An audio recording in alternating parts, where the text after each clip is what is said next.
Sistemas operacionais. Professor Alexandre Freire. Na aula de hoje falaremos sobre interface do sistema de arquivos.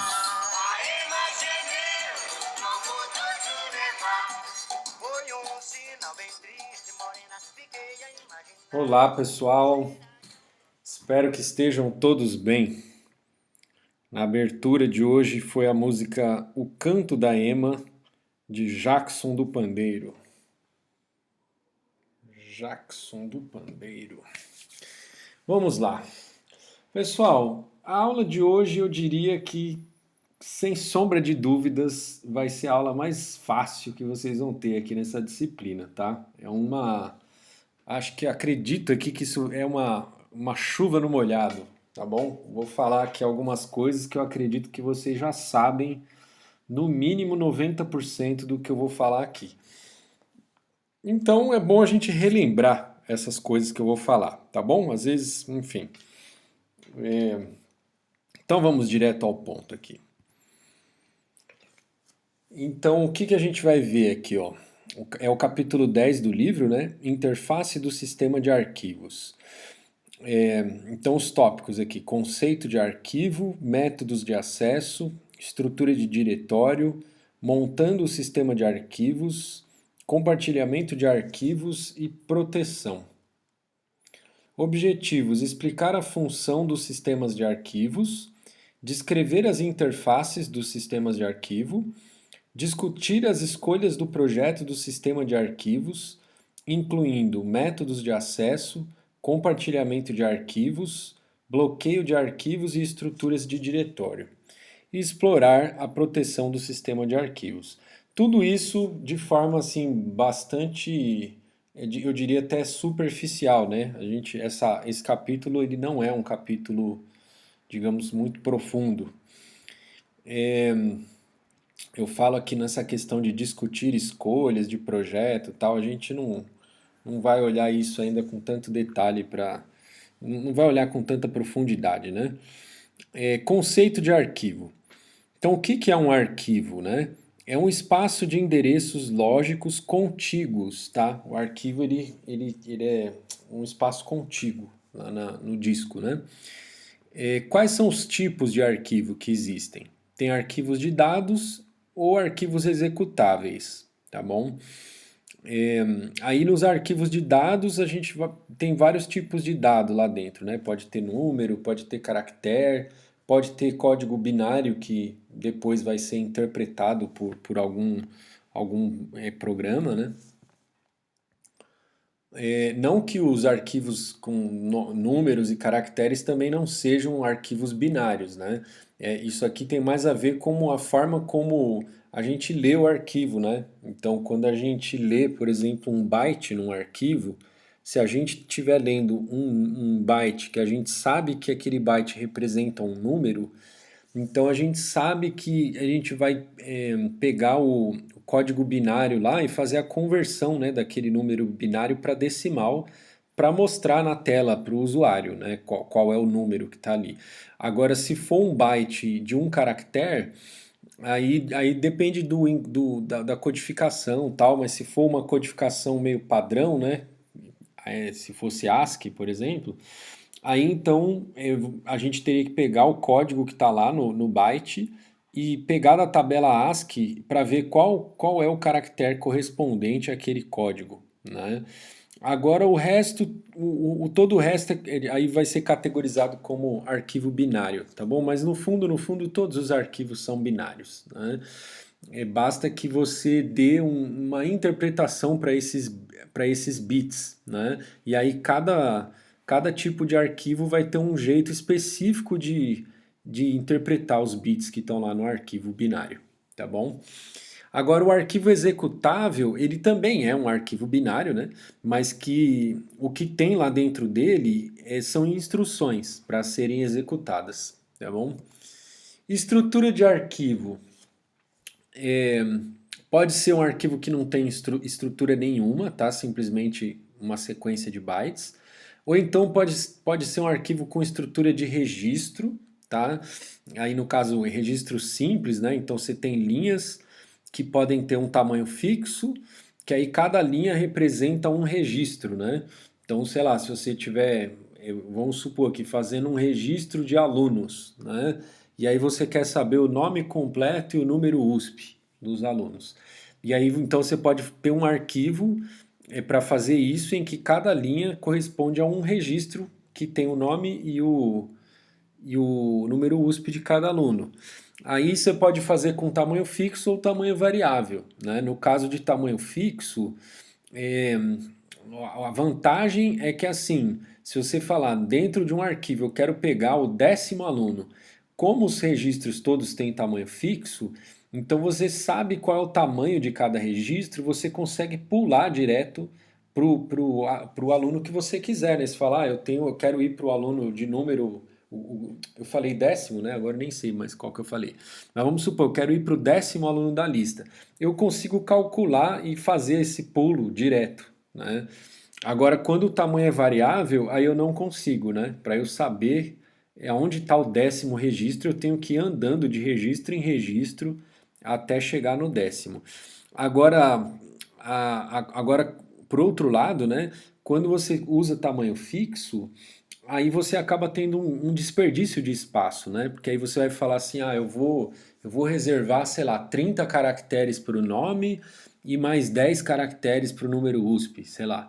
Aí nem sempre o nome da pessoa vai ocupar os 30 caracteres que você reservou. Aí, no caso, você teria que preencher esses 30 caracteres com espaços vazios, por exemplo, para dar lá o tamanho certo do registro, né?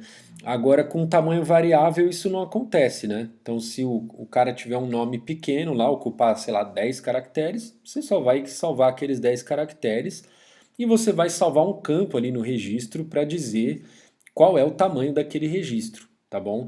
Esse assunto aí, acredito que vocês ou já viram ou vão ver, não sei se já fizeram a ED2, né?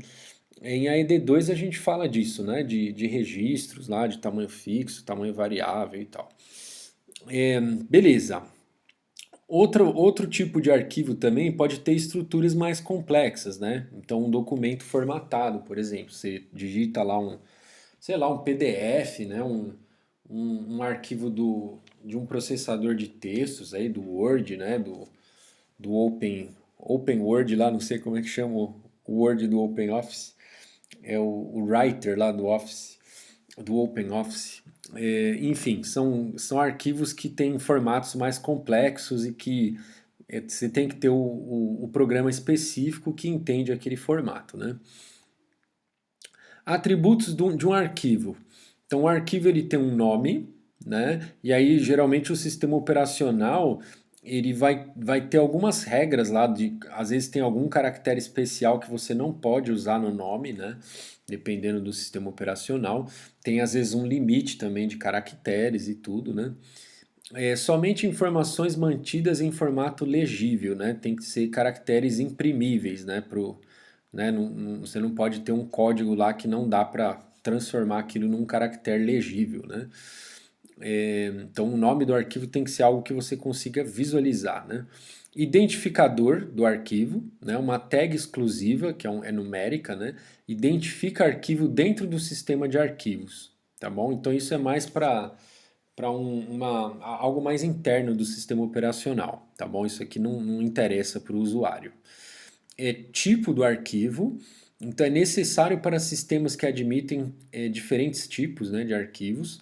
Então o tipo do arquivo ele vai ajudar, por exemplo, o sistema operacional, quando você dá 2 cliques no arquivo, né, você quer que o programa adequado seja aberto lá para abrir aquele arquivo, né?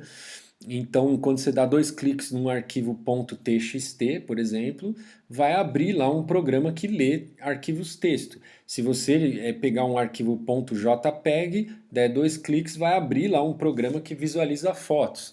Então, para essas coisas funcionarem, tem que ter esse negócio do tipo, né, do arquivo, né? Que geralmente tá na extensão lá, né? Você nomeia o arquivo ponto alguma coisa, que é essa extensão que vai dizer qual é o tipo do arquivo. Vocês nem devem saber isso, né? Eu acredito. Tô zoando. É que eu falei, né? A aula de hoje a gente vai chover no molhado bastante aqui. Local, né? Ponteiro para local do arquivo no dispositivo, tá? Então, o arquivo a gente, né, precisa saber lá em qual diretório que ele tá, tal, qual o caminho dele todo lá, né? Tamanho, tá? Então, um atributo do arquivo, tá? Então, geralmente, quando vocês abrem lá a pasta lá num diretório, vocês olham lá os arquivos que tem e tem lá os tamanhos dos arquivos, né? Proteção, controla quem pode realizar leitura, gravação e execução, certo? Porque aí você pode ter um arquivo, você pode estar num ambiente, né, onde existem múltiplos usuários, né, do sistema. E aí você quer ter um nível de proteção aí. Então você fala, tem alguns arquivos que eu quero que ninguém tenha nem acesso. Então eu não quero que ninguém leia, né? Você vai fazer o seu diário lá, né? Você não quer que ninguém leia. Então você não vai dar permissão nem de leitura para nenhum outro usuário além de você, né? Tem outros arquivos que não, você pode querer dar uma permissão de leitura, mas não uma permissão de gravação, por exemplo, né? Então a pessoa só pode ler e não pode alterar, né? Tem arquivos que, né, mesmo eles sendo executáveis, eles precisam ter a permissão para executar, tá bom? Então às vezes você baixa lá um executável sem querer de algum canto lá e salva na tua máquina. E aí você clica sem querer, aquilo é um vírus, vamos supor, né? Mas aí se o teu sistema ele já tem um esquema de proteção, ele por padrão ele não vai dar permissão de um arquivo como esse executar, por mais que ele seja executável. A hora que você clicar lá para executar, o sistema vai reclamar, vai falar: esse arquivo não tem permissão para ser executado. Aí você vai lá e se você quiser dar a permissão, você dá, né? Mas aí pelo menos você que é o usuário lá, você está dando o seu aval, né, para aquilo acontecer. Outro atributo do arquivo: hora, data e identificação do usuário, né? Hora e data tá relacionado à criação e também à modificação, né? Então, quando que o arquivo foi criado, qual foi a última vez que o arquivo foi alterado, né? Então, data e hora dessas coisas. E também tem a identificação do usuário que criou o arquivo, né? Então, dados para proteção, segurança e monitoramento de uso. Informação sobre arquivos são mantidas na estrutura de diretório que é mantida no disco. Operações em arquivos. O que a gente pode fazer, né? Criar arquivos, salvar o arquivo, ler um arquivo, reposicionar cursor dentro do arquivo. Então, para a gente ler o arquivo, vai ter um cursor, né, dentro do arquivo, como se fosse uma agulha lá da vitrola, né? Então você pega e posiciona a agulha da vitrola. Vocês não, acho que a época de vocês aí vocês nem devem ter usado vitrola, né? Eu na minha época eu cheguei a usar vitrola algumas vezes, né? Então a gente podia pegar lá a cabeça lá da vitrola e posicionar na faixa que a gente queria, né? Se quer escutar a quinta faixa do disco, aí você vai lá e posiciona na quinta faixa. Aí ele vai lendo sequencialmente a partir de onde você posicionou, tá bom? Se você quiser reposicionar, você pode reposicionar, né? Sai da faixa 5, vai para a faixa 2, né? E por aí vai. O cursor ele é posicionado na primeira posição, né? No primeiro byte do arquivo. Bom, aí você pode também excluir arquivo, né? Aí geralmente lá no teu sistema operacional, quando você deleta um arquivo, em vez dele apagar totalmente, ele é movido para lixeira, né? Muitos sistemas fazem isso. Para, né, de repente você excluiu sem querer aí o arquivo, depois você vai lá e consegue recuperar. Agora, se você limpar a lixeira, aí já era, né? Truncar, né? Então tudo que está depois lá do cursor, você vai falar, eu quero que apague tudo que está depois do cursor, né? Então isso que seria truncar o arquivo. Abrir o arquivo, né? Então abrir um arquivo que já existe, né? Procura o arquivo na estrutura de diretório no disco, para esse nome que você deu aqui, né? FI, e armazena apontador em uma tabela, tá? Então essa função lá, quando você chama a função de abertura do arquivo, ele vai procurar o arquivo, aí se ele encontrar, ele vai posicionar o cursor na primeiro byte lá do arquivo e vai guardar esse cursor lá numa tabela, tá bom? Porque aí o sistema ele precisa ter o controle de todo mundo que abriu o arquivo, tá bom? E aí você também precisa saber onde está o cursor lá dentro daquele arquivo. Depois fechar o arquivo, né? Que aí remove o apontador da entrada lá da tabela, né? Dos arquivos abertos, certo? Por isso que é importante também quando a gente abre um arquivo, depois que a gente usar, a gente fechar o arquivo, tá bom? Eu falo isso assim, dentro de um sistema que está rodando lá, né? Porque se é um programa que vai ser derrubado, mesmo que você esqueceu de fechar o arquivo, aí o sistema, como o processo foi derrubado, ele pode já pensar, não, o processo abriu o arquivo, o processo foi derrubado sem fechar o arquivo. Ah, mas como o processo foi derrubado, eu vou entender que ele fechou o arquivo. Agora, se você está dentro do teu sistema, você terminou uma função lá que era para ter fechado o arquivo, você esqueceu de fechar, aí o sistema operacional não vai ter como saber isso, né? Então aí vai ficar lá como se o arquivo tivesse aberto, quando na verdade o teu sistema nem está mais usando aquele arquivo. Então é um tipo de coisa que o programador tem que prestar bastante atenção. Abrir arquivos. Várias partes dos dados são necessárias para gerenciar arquivos abertos. Então, o que a gente precisa para gerenciar arquivos abertos? Precisa do ponteiro do arquivo, que é esse cursor aí que a gente está falando, tá? Ponteiro para o último local de read ou então de write, tá bom? Então, à medida em que a gente vai lendo ou que a gente vai escrevendo, esse cursor ele vai sendo modificado, tá? Esse ponteiro do arquivo ele vai andando para frente dentro do arquivo.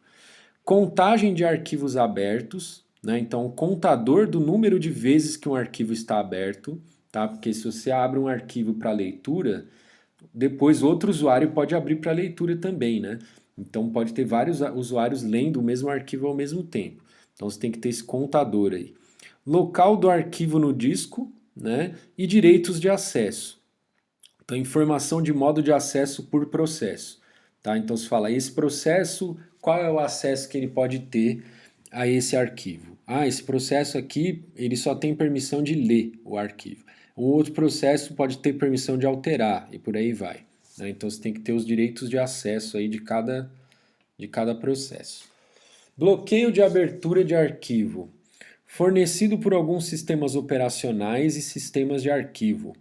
Media o acesso a um arquivo.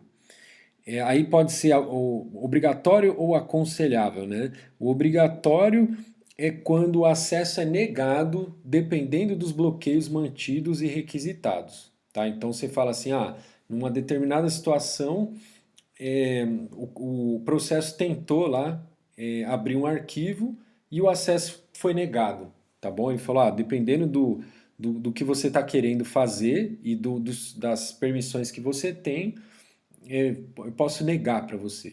Agora, o aconselhável é assim, o processo ele vai descobrir o status de bloqueio do arquivo, né, dentro daquele contexto lá. Então vai aparecer lá, ó, esse arquivo ele não deveria ser aberto.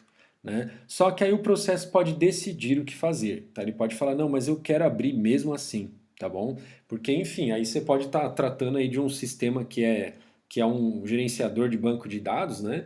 Ele pode, de repente, estar se recuperando de algum erro lá, alguma situação, né, de erro que, de repente, o aconselhável era não abrir o arquivo, mas o sistema sabe o que está fazendo. Então, ele quer ter esse controle de falar, não, mesmo que teoricamente era para estar bloqueado, mas o meu sistema vai acessar esse arquivo e vai tentar, sei lá, recuperar o arquivo, sei lá, alguma coisa assim.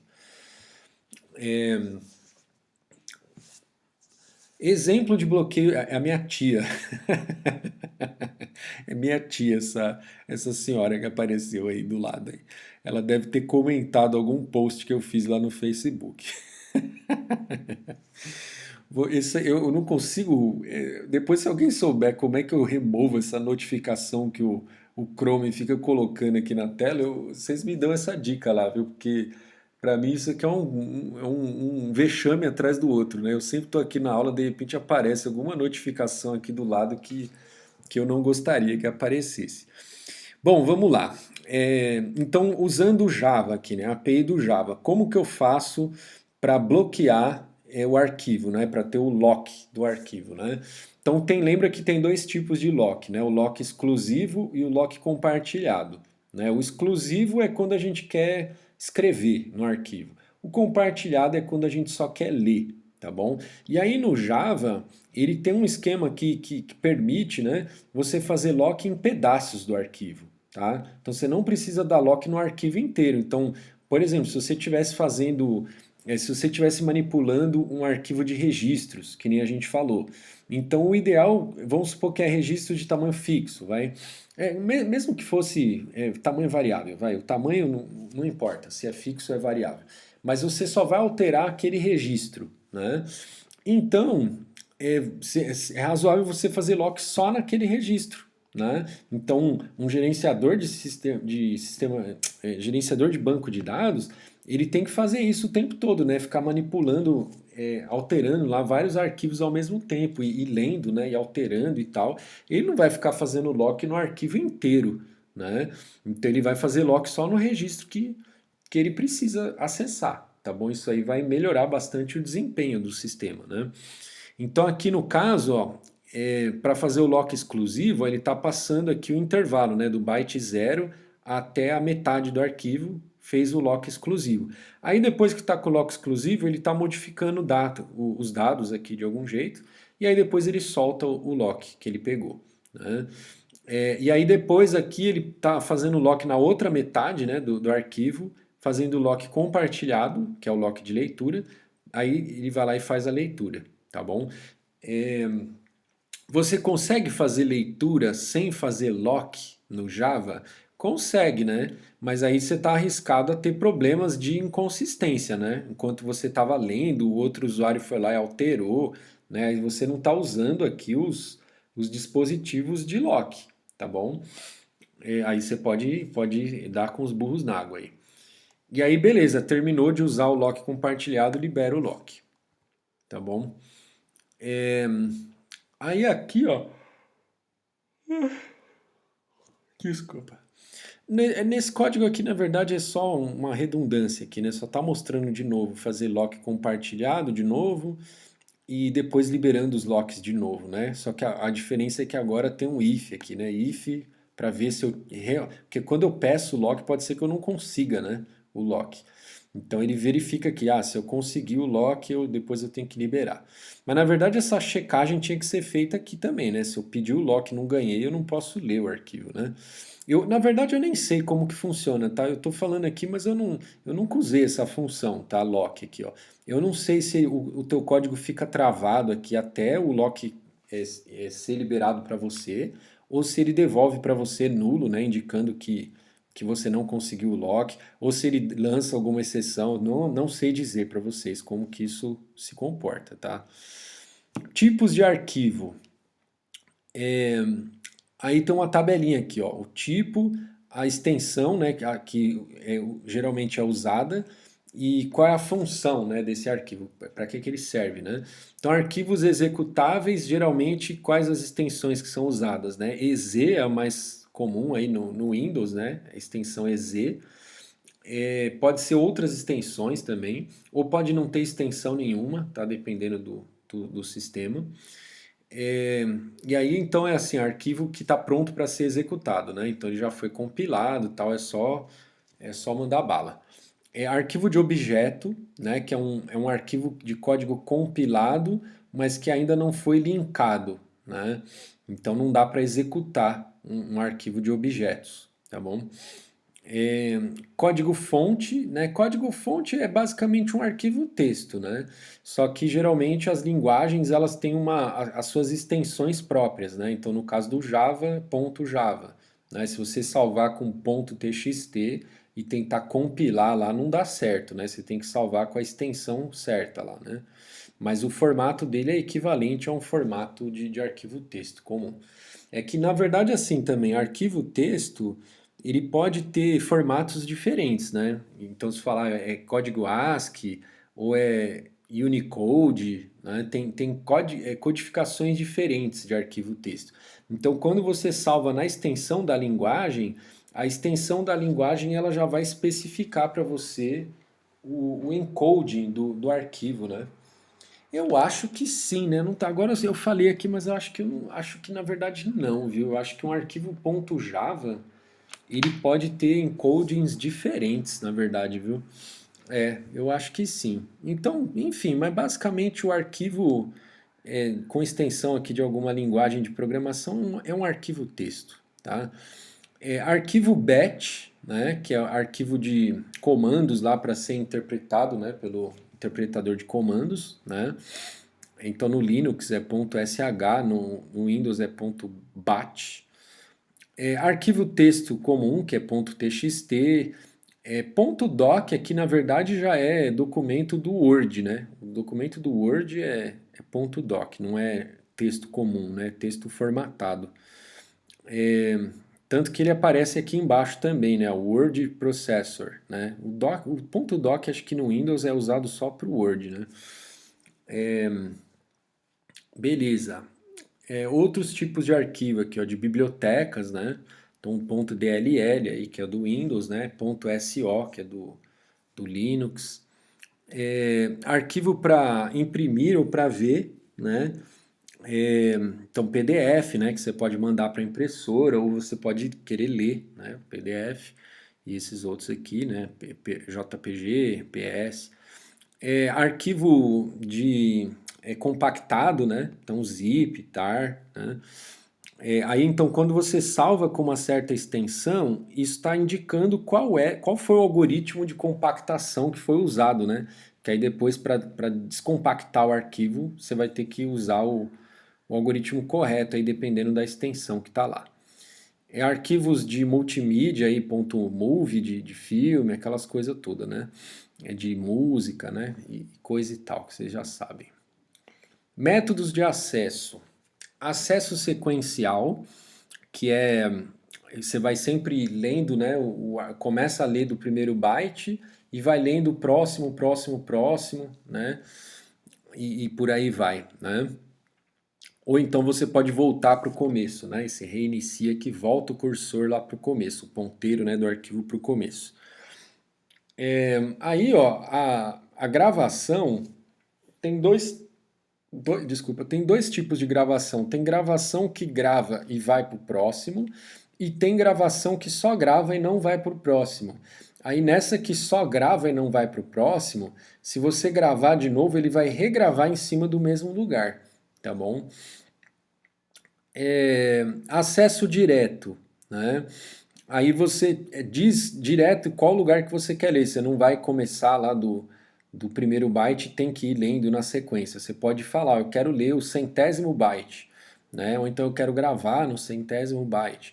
Ou então você pode posicionar o cursor no centésimo byte e aí começar a ler ou gravar sequencialmente a partir daquele byte, tá bom? Beleza, então o arquivo está aqui, ó, começo, final, aí tem a posição lá do ponteiro lá do arquivo, né? E aí, aí você vai lendo lá, ou escrevendo sequencialmente, esse cursor vai mudando. E aí você também pode voltar e começar desde o começo lá, o cursor, tá bom? No acesso sequencial é só isso que acontece, tá? Ou você anda, tipo, lendo e escrevendo, né? Lendo ou escrevendo, você vai andando com esse cursor para frente, e aí o único jeito de voltar é voltar para o começo. Não tem como você falar volta aqui para... Eu li tipo 2 bytes, aí você fala volta esses 2 bytes para trás. Não, não pode. No acesso sequencial não pode. Tá? Então ou você lê o próximo ou você volta para o começo. Tá? Agora no acesso sequencial, desculpa, no acesso direto, se você quiser simular o acesso sequencial, né? É fácil, né? Claro. Então, quando você fala o reset aí, que é o que aqui está escrito rewind, né? Que é voltar para o começo, basta você colocar o ponteiro para zero, né? No acesso direto. Você fala, posiciona o ponteiro para zero. O read next, basta você ler onde está o ponteiro e incrementar o ponteiro, tá? Então, no acesso direto, se você ler simplesmente onde está o ponteiro, ele não vai andar com o ponteiro, tá? Ele vai ler e vai ficar parado. Tá? Então, se você ler 10 vezes, ele vai ler 10 vezes o mesmo lugar, do mesmo lugar, né? Então, você tem que ler e andar, tá bom? Aí você simula lá o read next, né? Lendo e andando. E a mesma coisa para a escrita, tá? Escreve e anda. Se você escrever e não andar, você vai escrever 30 vezes no mesmo lugar, tá bom? Quando usa o acesso direto, né? Agora uma figura aqui para mostrar lá aquela questão de arquivos de registros, né? Então aqui tem um arquivo de registro, ó, tem o nome, né? Seguro social, idade, tá? Então tem todos os atributos aqui do registro, né? E aí a gente pode usar um arquivo de índice, tá? Porque aí quando você quer fazer busca, né, nos arquivos, ter um arquivo de índice facilita a busca, tá bom? Porque aí você faz a busca, então vamos supor, você quer fazer busca pelo nome. E aí vamos supor que o teu arquivo de índice está ordenado aqui, ó, tá? Aí você faz uma busca binária aqui dentro, ele tem que ser um arquivo que tem registros de tamanho fixo, né? Aí você faz uma busca binária aqui dentro, encontra o nome que você quer, e aí aqui no outro lado aqui do o campo, né, vai ter um campo para o nome e um campo para o ponteiro do registro desse nome aqui, tá bom? Então você tem um arquivo de índice para facilitar a busca para depois você encontrar o registro completo, tá bom? Isso aqui também é coisa que a gente vê lá em AED2, tá bom? Essa coisa de arquivo de índice, como organizar isso para fazer buscas eficientes, né? E depois a gente acaba evoluindo isso para estruturas mais complexas aí do que simplesmente um arquivo de índice assim ordenado, né? Estrutura de diretório. Uma coleção de nós contendo informações sobre todos os arquivos, tá? Isso que é um diretório, né? Então lá no diretório tem lá as informações de todos os arquivos e uma dessas informações é o local onde esse arquivo está, né? Isso que a gente já viu lá nos slides anteriores, né? Então esse ponteirinho aqui indica isso, né? O local de onde está esse arquivo. A estrutura de diretório e os arquivos residem no disco. Backup dessas duas estruturas são mantidas em fitas, tá bom? Então, tanto o diretório, que é onde contém as informações dos arquivos, como os próprios arquivos estão lá no disco, certo? Aí, organização típica do sistema de arquivos, né? Então, a gente tem lá um disco, a gente pode ter várias partições dentro daquele disco, e aí em cada partição você vai ter lá o sistema de arquivos, lá que é os diretórios, né? E aí os arquivos, tá bom? E aí isso vai para cada partição. Então, um disco. E aí você pode ter em dois discos uma partição, né, que ocupa dois discos. Então, aqui, você, olhando para isso de forma lógica, é como se fosse um único lugar, né? Você tem lá uma estrutura de diretórios para aqueles arquivos. Só que fisicamente isso está dividido em dois discos, né? Então isso pode acontecer. Ou então você também pode, um único disco, enxergar logicamente como se fossem duas coisas distintas, tá? Você cria duas partições e aí né, para cada uma delas tem um sistema de arquivos diferente, lá, uma estrutura de diretório diferente. Operações realizadas no diretório. Procurar um arquivo, criar um arquivo, excluir arquivo, listar um diretório, né, listar tudo que está dentro do diretório, renomear um arquivo, atravessar o sistema de arquivos, né? Organizar o diretório logicamente para obter eficiência, né? Então, quando você quer localizar um arquivo, você quer que essa busca seja rápida. Então, para isso, o diretório tem que ter uma estrutura, né, que facilite isso, para que fique mais eficiente, né? Mas na aula de hoje a gente não vai explorar isso, tá?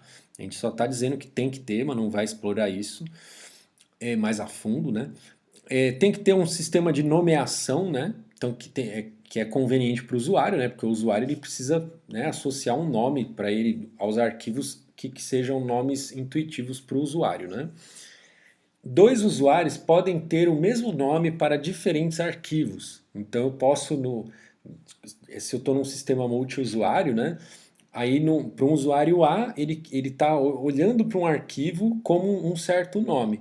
O outro usuário pode estar apontando para aquele mesmo arquivo, só que para ele, esse link aí tem um outro nome, tá bom? O mesmo arquivo pode ter vários nomes diferentes, né? Então, posso dar vários nomes diferentes para o mesmo arquivo também, né?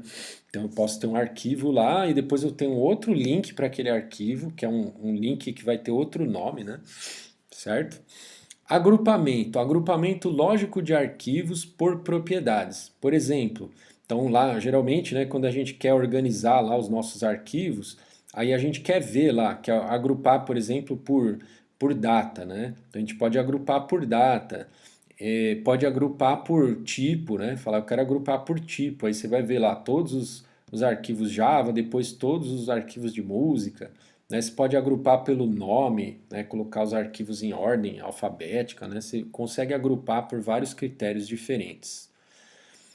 Estrutura de único nível. Isso aqui é algo primário, né? Algo que acredito que nunca vocês devem ter usado um sistema assim, né? De estrutura que só tem um diretório raiz aqui e os arquivos estão todos ali naquele diretório raiz, né?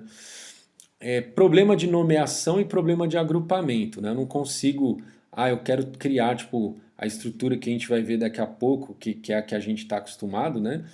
É que tem estruturas que você mais complexas, né? Não é simplesmente um diretório e todos os arquivos lá, né? Então a gente não consegue fazer esses agrupamentos que a gente costuma fazer com as estruturas mais complexas de diretório que a gente está acostumado a usar.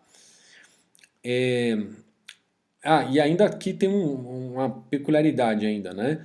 É um diretório só para não só para você, usuário, né, ter todos os teus arquivos, mas um único diretório para todos os usuários, tá bom? Então, ou seja, é uma baderna, né? É a casa da mãe Joana. Aí no diretório de dois níveis, pelo menos, você separa os usuários, tá? Então você vai ter no primeiro nível a separação dos usuários e aí depois cada usuário vai ter um único diretório, que, né, pelo menos agora é a casa da mãe Joana só de um usuário, não é a casa da mãe Joana de todos os usuários ao mesmo tempo, né? Então a casa da mãe Joana é esse aqui, vai. Esse aqui é outro nome, não é casa da mãe Joana, vai, porque é a bagunça de cada usuário, né? A casa da mãe Joana é quando mistura tudo, né? Ninguém é dono de nada. É, Nome do caminho pode ter o mesmo nome de arquivo. Então aqui é uma vantagem, né? Então eu posso ter um arquivo que tem o mesmo nome do arquivo que o usuário quer ter lá. Só que o meu arquivo não é o mesmo do dele, porque o meu está no meu diretório, o dele está no diretório dele, né? Então pode ter o mesmo nome de arquivo para usuário diferente, né? Aí a pesquisa vai ficar mais eficiente, né? Mas ainda não vai ter a capacidade de agrupamento, né? E aí o nome do arquivo ele passa a incorporar essa questão do caminho, né? Porque aí quando você fala de diretório de único nível, então os arquivos, o nome lá do arquivo é só o nome do arquivo, né? Tá, todo mundo tá no mesmo lugar. Aqui pelo menos você vai falar arquivo usuário 1 barra o nome do arquivo, né? Usuário 2 barra o nome do arquivo. Então ele já tem essa ideia de nome do caminho aí, né? Mas o que a gente está acostumado a usar mesmo é a estrutura de árvore, né? Então você pode ter diretório dentro de diretório, né? Então isso vai criando uma estrutura de árvore. Aí você consegue agrupar as coisas decentemente, né? Que aí você fala a pasta bin aqui, pasta programas, né? Pasta spell, né? E por aí vai. Aí você vai organizando de acordo com o que for mais intuitivo para você aí. Aí a pesquisa fica eficiente dessa forma. Capacidade. Aqui também é assim, né, pessoal? A gente está falando pesquisa eficiente aqui, pesquisa eficiente aqui. A gente não está dizendo o que é essa pesquisa eficiente, tá bom? Por isso que eu falei, essa aula lá é uma aula bem superficial. É só para a gente lembrar aqui o que é essas coisas, tá? Não estamos entrando aqui em nenhum assunto mais complexo, né? Então dá uma capacidade de agrupamento, né, melhor. Aí tem essa noção de diretório atual, né? Que aí quando você vai entrando lá no prompt, você vai entrando nos diretórios. Então, por exemplo, se você der esse comando aqui, ó, cd spell barra mail barra prog. Então ele vai vir aqui, ó, spell barra mail barra prog. Aí ele vai estar nesse diretório. Quando você der um comando para criar arquivo, ele vai criar um arquivo dentro desse diretório. Se você der um comando para criar diretório, ele vai criar um novo diretório dentro desse diretório. Então aí vai ter essa noção aí de diretório atual, tá bom? Ou diretório de trabalho, né? Diretórios estruturados em árvore, continuação ainda, né? Nome de caminho. pode ser absoluto ou relativo, né? Então, dependendo do comando que você tá, cadê? Ops. Eu quero acessar, ó, imagina que o meu diretório atual é esse meio aqui, né? Então eu quero acessar o diretório copy de barra all, né? Então esse nome aqui, copy barra all, ele é relativo ao diretório atual que eu tô, certo? Ele não vem lá a partir da raiz, né? Então eu posso usar tanto o nome a partindo da raiz como algum caminho, né? Partindo da raiz, como um caminho partindo do diretório atual de trabalho que eu tô, tá bom? Então é o absoluto ou relativo. O absoluto é quando vem lá da raiz, o relativo é quando parte do diretório atual que você tá. A criação de um arquivo novo é feita no diretório atual. Exclusão de um arquivo, então se dá o comando lá rm, o nome do arquivo, ele remove o arquivo. Aí dependendo do sistema operacional ele pode te pedir lá a senha do root, né, para fazer isso, dependendo do arquivo. Aí tem que ver se você tem permissão, né, para remover aquele arquivo, enfim. Criação de um novo subdiretório é feita no diretório atual, mesma coisa, né, se dá o comando lá mkdir, passa o nome, ele cria um diretório com aquele nome, né, dentro do diretório atual. Então, exemplo, se eu estiver lá no diretório mail e eu digitar lá mkdir count, ele vai criar um diretório count aqui a partir do diretório mail, tá bom? Se eu excluir o diretório mail, ele vai excluir toda a subárvore que está enraizada no mail aqui, tá bom? Então, cadê aqui? O mail está aqui, né? Se eu remover o mail, ele vai remover esse mail aqui, tudo que está pendurado nele, tá bom? Diretórios de grafo acíclico, né?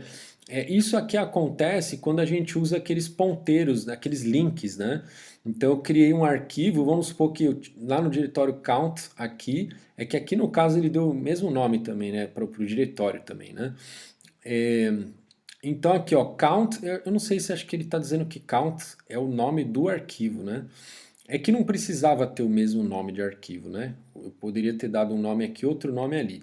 Mas o fato é assim, imagina que eu estou num diretório, eu crio um arquivo, e aí depois, num outro diretório, eu posso criar um link para esse mesmo arquivo, tá bom? Então, ou seja, não é mais uma árvore, né? Eu estou criando caminhos diferentes aqui, partindo da raiz para o arquivo, né? Se eu tiver dois ou mais caminhos diferentes, já não é mais árvore, tá bom? E aqui está falando que é acíclico, porque no caso do acíclico, ele não vai permitir a existência de ciclos aqui, ó, tá? Porque aqui, ó, por exemplo, nessa outra figura, eu já tenho um ciclo, ó. Então tem um link desse diretório para esse diretório e depois um link desse diretório para esse aqui de volta. Fechou um ciclo, tá? Então isso aqui já não é mais acíclico, né? Então nessa estrutura de diretório acíclico, a gente está assumindo que nunca vai ter ciclos aqui, tá bom? Então o sistema tem que proibir esses ciclos de algum jeito, né? Então aqui, ó, no diretório acíclico, a gente pode ter dois ou mais nomes diferentes para o mesmo arquivo, tá? Porque aí então, dentro desse diretório você chama o arquivo de A, dentro desse outro, quando você faz o link para cá, você pode chamar de B, tá bom? Então é como se o arquivo tivesse dois nomes diferentes, tá? Inclusive, ele vai ter dois nomes se você considerar também o caminho, né? Então ele tem dois caminhos diferentes, né? Se você falar o caminho spell, count é uma coisa, o caminho dict, count é outra, né? Certo? Novo tipo de entrada do diretório, link, é outro nome ou ponteiro para arquivo existente. Resolve o link, siga o ponteiro para localizar o arquivo. Tá, então, ou seja, aqui antes o que a gente podia ter num diretório? A gente podia ter um arquivo ou um subdiretório, né? Agora a gente pode ter também um link, tá? Então, em vez de você criar um arquivo, você pode criar um link para um arquivo já existente, tá bom? Isso no caso do acíclico, né? Agora, quando pode conter ciclos, é porque aí você está criando link de um diretório para um outro diretório. Tá? Então, quando você cria link de diretório para diretório, aí você vai ter a possibilidade de repente ter ciclos. tá bom? Então uma coisa é link para arquivo, outra coisa é link para diretório. Se você tiver só link para arquivo, você vai ter grafo acíclico.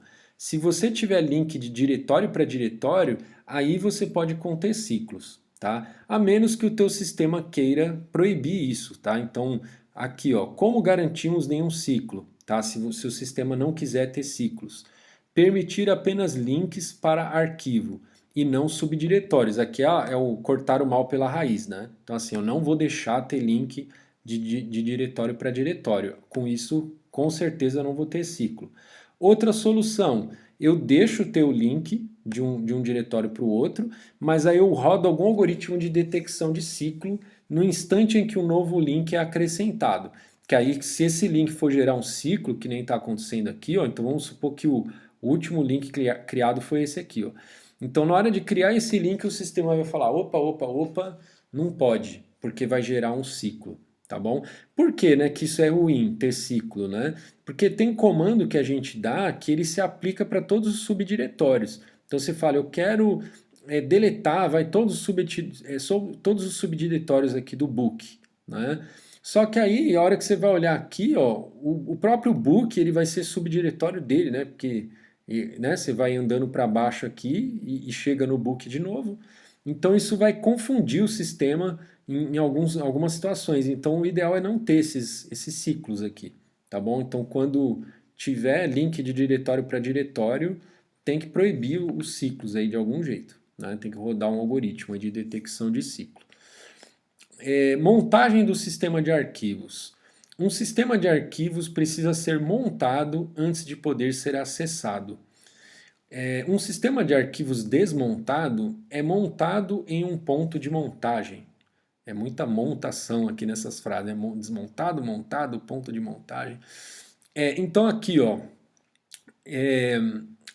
Aqui, ó. Imagina que originalmente eu tinha essa estrutura de diretórios aqui, ó. Users, aí tinha aqui Bill, Fred e embaixo do Fred aqui Help, né? E aí eu tenho essa estrutura de diretórios que está desmontada, tá? Aí eu vou pegar, eu vou montar isso a partir de qual ponto de montagem? A partir desse users aqui, ó. Então quando eu pegar isso aqui, montar aqui, ó, é a mesma coisa que eu colar isso aqui em cima, tá? Então o que vai ser agora o diretório users vai ser isso aqui, ó, tá? Então a hora que eu colo, ó, vai ficar aí, ó, users é a Sue e a Jane, tá? Sue e Jane. Então é como se eu tivesse colado isso aqui por cima do users, tá? Então esse aqui é o ponto de montagem, tá? Vou montar ele aqui em cima, tá? Aí ele monta aqui em cima. Isso é essa montagem, ela é algo lógico, tá? Ela não é algo físico. Não significa que quando eu montar isso aqui, eu tô apagando os arquivos que estavam aqui. Não é isso, tá? Essa montagem, ela é a forma como a gente visualiza a estrutura de diretórios, tá bom? Então, geralmente quando, sei lá, você tem um pendrive, por exemplo, aí você vai abrir o pendrive e você vai montar isso em algum diretório. Geralmente tem um diretório padrão lá para fazer a montagem de pendrive, por exemplo, né? Mas é só o jeito lógico de você enxergar as coisas, tá bom? Porque aí fica mais prático para o usuário encaixar o pedacinho aqui de diretório que ele queria dentro da estrutura de diretório que ele tem lá no sistema dele. Compartilhamento de arquivos. Nossa, essa aula está ficando mais longa do que eu imaginava. Eu falei, eu vou dar essa aula aqui em meia hora. É tudo coisa bem básica, né? Mas tá demorando. Mas eu vou fazer numa talagada só. Acho que não vou fazer em duas partes, não. Compartilhamento de arquivos. É porque também essa semana é a semana da nossa Copa de Sistemas Operacionais, né? Então a ideia é que a aula de hoje seja uma aula bem curta, tá? Uma aula de uma hora e pouquinho. Porque aí a gente vai ter a aula da Copa lá já, né? Também. Compartilhamento de arquivos em sistemas multiusuário é desejável, né? Então a gente quer ter essa possibilidade dos usuários compartilharem arquivos. Em sistemas distribuídos, arquivos podem ser compartilhados por uma rede, né? Também é algo desejável, né? Que a gente consiga acessar o arquivo remotamente, né? Network File System, o NFS, né, é um método comum de compartilhamento de arquivo distribuído.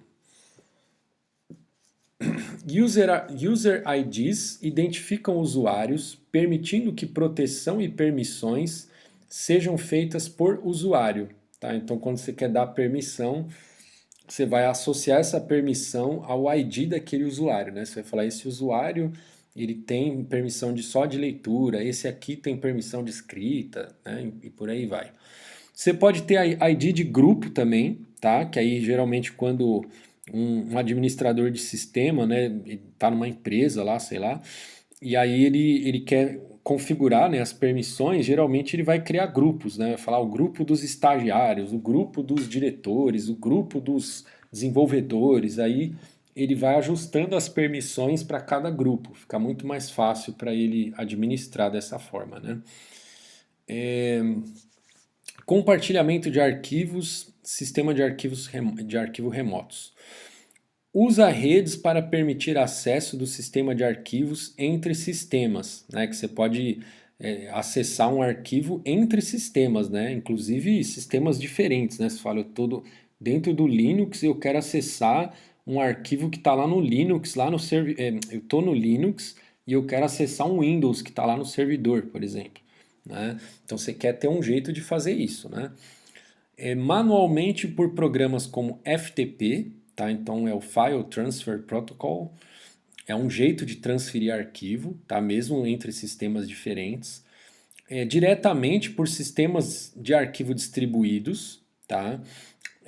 Aí para ter o sistema de arquivo distribuído, aí você tem que ter o mesmo sistema, tá? Então se falar, eu instalei um Windows Server lá que gerencia esse sistema de arquivos distribuído, né? Então aí o usuário às vezes ele salva aqui de forma bem como se fosse na máquina dele, né? Usando lá aquela estrutura de diretório, arrasta daqui, copia para lá, não sei o que. Só que às vezes ele está acessando lá um arquivo que está lá no servidor, tal. Mas para ele está bem transparente. Então aí é um sistema de arquivo distribuído, né? Mas aí todas as máquinas envolvidas aí tem que ter o mesmo sistema operacional, né? Ou pelo menos que tenha aí alguma compatibilidade entre eles, né? Ou então pela World Wide Web, certo? Acessar arquivo pela internet aí. É um outro jeito, né, de acessar remotamente. Modelo cliente-servidor permite que clientes montem sistemas de arquivos remotos por servidores. Servidor pode atender múltiplos clientes. Chamadas padrão de arquivo do sistema operacional são traduzidas para chamadas remotas, tá bom? Então, dentro desse modelo cliente-servidor, a coisa funciona aí também, né, dessa forma aí, vários usuários ao mesmo tempo, e aí as chamadas que seriam chamadas locais, né, tipo, sei lá, você quer fazer um mkdir, né, aí vai virar um mkdir remoto, vamos dizer assim, né. Distributed Information Systems, serviço de nomes distribuídos, como LDAP, DNS, NIS, Active Directory, implementam acesso unificado às informações necessárias para acesso remoto. Beleza, então são sistemas aí de distribuídos aí, né, para fazer sistema de arquivos, né, distribuídos. Compartilhamento de arquivos, modos de falha. Sistema de arquivo remotos acrescentam novos modos de falha devido à falha na rede ou no servidor. Até aí, né? Nenhuma novidade, né? Se falhar a rede, vai falhar a tua operação de leitura ou de escrita, ou seja lá o que for. Compartilhamento de arquivos, semântica de consistência. Então, a semântica de consistência especifica como múltiplos usuários devem acessar um arquivo compartilhado simultaneamente. Tá? Então, essa semântica de consistência tem a ver com o que a gente viu lá no capítulo 7, quando a gente falou de sincronismo de processo. Né? Então, enquanto um usuário está acessando lá um arquivo, como que isso é gerenciado? Né? Tem que ter um jeito aí de não dar inconsistência nos dados, né? Que lembra aquelas coisas, né? Tipo, os dois querem fazer uma operação, eles lê, um lê lá um dado para depois ele alterar. Aí, enquanto antes dele fazer a alteração, o outro já leu o dado antigo lá e vai fazer também uma alteração baseada naquele dado antigo, né? Então, sei lá, vamos supor que o dado era o número 5, né? Aí os dois processos querem fazer um mais nesse 5, né? Então, um leu 5, aí ele vai fazer o mais, só que antes dele concluir o mais, o outro já leu 5, né? Aí o primeiro processo vai terminar o mais dele escrevendo 6 ali em cima, né? E aí o segundo processo também vai terminar o mais dele escrevendo 6 em cima. Só que na verdade, se dois processos fizeram mais em cima do 5, teria que ter terminado com 7, né? E não com 6, tá bom? Então isso aconteceu por quê? Porque um processo leu um dado antigo, né? Então quando é aquela história de seção crítica lá, né? Então o processo que leu e escreveu, ele tinha que ter travado o arquivo para ele concluir o que ele estava fazendo, para depois o outro ler o 6, fazer o mais e escrever o 7 em cima, né? Mas esse assunto a gente já estudou, né? Proteção. O proprietário, o criador do arquivo, deve ser capaz de controlar o que pode ser feito e por quem, né? Então, quais são os tipos de acesso que um arquivo tem? É a leitura, escrita, execução, o append, né, de colocar mais coisa lá no arquivo, deletar ou de listar esse arquivo, né, quando você der o comando lá, tá bom? Então todas essas permissões aí você vai dizer, ó, o fulano de tal pode isso, não pode isso, não pode isso, pode isso, não pode isso, pode aquilo. Então o dono do arquivo ele contém todo esse controle, tá, de quem pode e não pode cada uma dessas coisas aqui. Então, exemplo aqui, ó, agora olhando só para esses três modos de acesso aqui, leitura, escrita e execução, né? Aí a gente está olhando três classes de usuário, que é o próprio proprietário, um grupo, né? E acesso público geral e restrito, né? Aí então, ó, 111 indica que o proprietário tem o dono lá do arquivo ele tem as três permissões, né? Então 111 tem as três permissões. O grupo ele só tem leitura escrita, não tem de execução, né? E o público não tem leitura, não tem escrita, só tem de execução, tá bom? Peça ao gerente para criar um grupo. Então, por exemplo, criou um grupo aí chamado G, tá bom? E inclua alguns usuários nesse grupo. Então ele vai lá e inclui vários usuários nesse grupo G, tá? O G de gerentes, vai, o grupo dos gerentes. Aí para um determinado arquivo, tá? Aí, por exemplo, que o nome do arquivo é jogo, ou então algum subdiretório também, né? Define um acesso apropriado.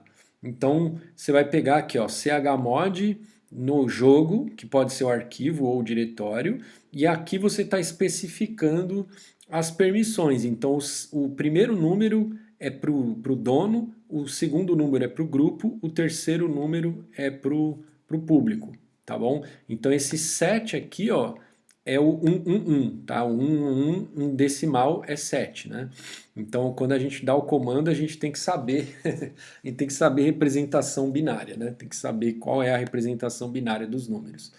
Então, o 7 significa 111, o 6 é o 110, né? Então, significa que tem permissão de leitura, escrita e não tem de execução.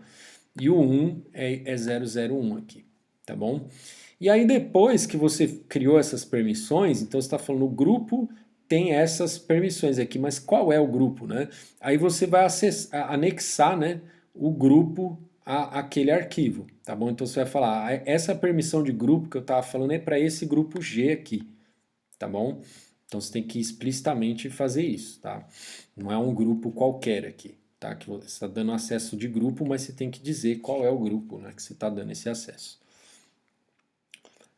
Aí no Windows, né, você faz isso graficamente também, ó. Você seleciona aqui, ó, o tipo do usuário, né, ó, guest, e aí você vai lá, ó, e permite ou nega cada tipo de modo aqui de acesso, tá bom? Então, graficamente fica mais fácil. Aqui, exemplo de listagem de diretório no Unix. Então, quando você lista lá, dá o comando, ele já vai mostrar para você lá as permissões de acesso, né? Aqui ele está fazendo na sequência aqui, ó, read, write e execução é o X aqui, né? Enfim, aí ele tem aí um monte de coisa, o grupo, né, associado àquele arquivo, então o grupo staff ou student aqui no caso, o tamanho, a data de criação, o nome do arquivo, enfim, todas essas coisas aí. Beleza, pessoal? Chegamos ao final aqui. Então, aula mamão com açúcar essa aí, né? Então, nos vemos aí na quinta-feira, às 8 horas, para a primeira Copa de Sistemas Operacionais da EASH. Um abraço, até lá.